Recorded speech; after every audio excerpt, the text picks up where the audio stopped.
నమస్కారం. రైతు రంజని ఛానల్ కి స్వాగతం. నిల్వ చేసే ధాన్యంలో జరిగే నష్టాలు మరియు తీసుకోవాల్సిన జాగ్రత్తల గురించి మనం ఇప్పుడు తెలుసుకుందాం. రైతులు ఎంతో కష్టపడి చెమటోడ్చి పంటను పండించడం జరుగుతుంది. కానీ ధాన్యాన్ని నిల్వ చేశాక రకరకాల పరిస్థితుల వలన ధాన్యం నష్టపోవడం జరుగుతుంది. అయితే వీటిలో ముఖ్యమైన కారణాలు కూడా ఉన్నాయి. చీడపీడలు, ఎలుకలు, పక్షులు, నల్లులు మరియు తేమ శాతం నిల్వ చేసిన ధాన్యంలో అనేకమైన చీడపీడలు ఆశించి నష్టపరుస్తూ ఉంటాయి. అయితే ఈ నష్టం ధాన్యాన్ని నాణ్యత పరంగా తగ్గించడం లేదా ధాన్యాన్ని తినడం వల్ల పరిమాణం మార్పు కలిగించడం ముఖ్యమైనవి. అదే విధంగా ధాన్యాన్ని విత్తనం కోసం నిల్వ చేసినప్పుడు విత్తనం యొక్క నాణ్యత తగ్గిపోయి మొలక శాతం తగ్గే అవకాశం అనేది కూడా ఒక ముఖ్యమైన అంశం.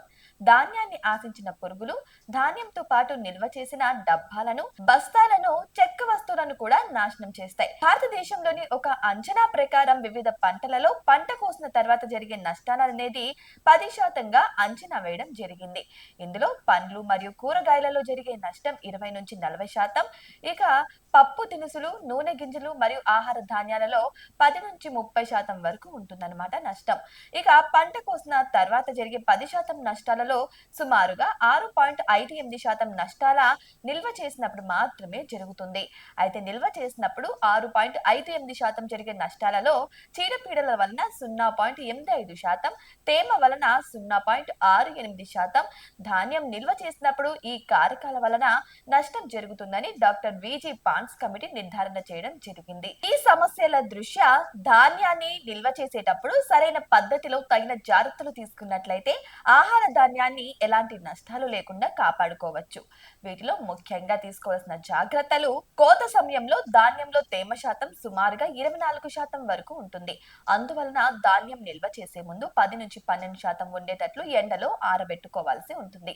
ఇక గింజలో 7 నుంచి 8% ఉంటే పురుగు పట్టకుండా సురక్షితంగా ధాన్యాన్ని నిల్వ చేసుకోవచ్చు. ఇక తేమ 14% కంటే ఎక్కువ ఉన్నట్లయితే బూజు తెగుళ్లు సోకి గింజలు నష్టపోతాయి. ఇక నిల్వ ఉన్న పాత ధాన్యాన్ని కొత్త ధాన్యంతో కలపరాదు. వీలైనంత వరకు కొత్త సంచులలోనే ధాన్యం నిల్వ చేసుకోవాల్సి ఉంటుంది. ఎందుకంటే పాత సంచులలో అప్పటికే పురుగులు ఆశించి ఉంటే నిల్వలలో సులువుగా వ్యాపించి నష్టం కూడా కలిగిస్తాయి. కావున పురుగు ఉధృతిని ఎప్పటికప్పుడు గమనిస్తూ ఉంటూ జాగ్రత్తలు తీసుకోవాల్సి ఉంటుంది.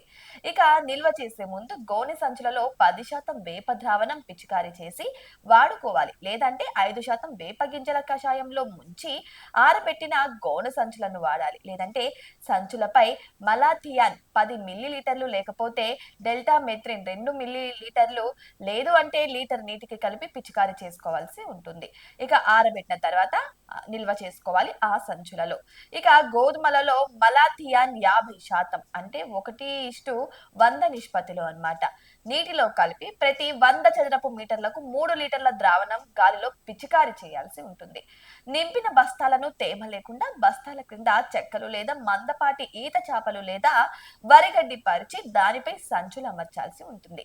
పక్క గోడలకు కూడా సంచులు తాకకుండా చెక్కలను లేకపోతే చాపలనైతే అడ్డు పెట్టాల్సి ఉంటుంది. ఇక అపరాలు వంటివి గృహ అవసరాలకై కొద్ది మొత్తంలో నిల్వ చేసేటప్పుడు వేప నూనె లేదా ఆముదం నూనె ప్రతి కిలో గింజకు 5 మిల్లీలీటర్ల చొప్పున కలిపి నిల్వ చేసుకోవాలి. దీని వలన నిల్వలలో పురుగుల వలన జరిగే నష్టం తగ్గించుకోవచ్చు.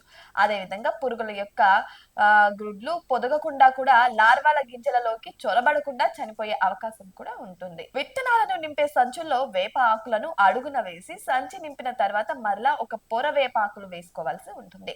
100 కేజీల ధాన్యాన్ని 2 కేజీల వేప గింజల పొడిని కలిపితే పురుగుల యొక్క నష్టాన్ని తగ్గించుకోవచ్చు. ఇక సిఫార్సు చేసిన రసాయనాలను మోతాదుకు మించి ఉపయోగించినప్పుడు పేరుకుపోయిన మందుల అవశేషాల ధాన్యంలోనే ఉండి కొన్ని జీవరసాయన మార్పులు ఏర్పడి నాణ్యత దెబ్బతింటుంది. ఇక నిల్వ చేసే గోధుమలను శుభ్రంగా ఉంచుకోవాలి. గోధుమలలో పగుళ్లు లేకుండా చూసుకోవాలి.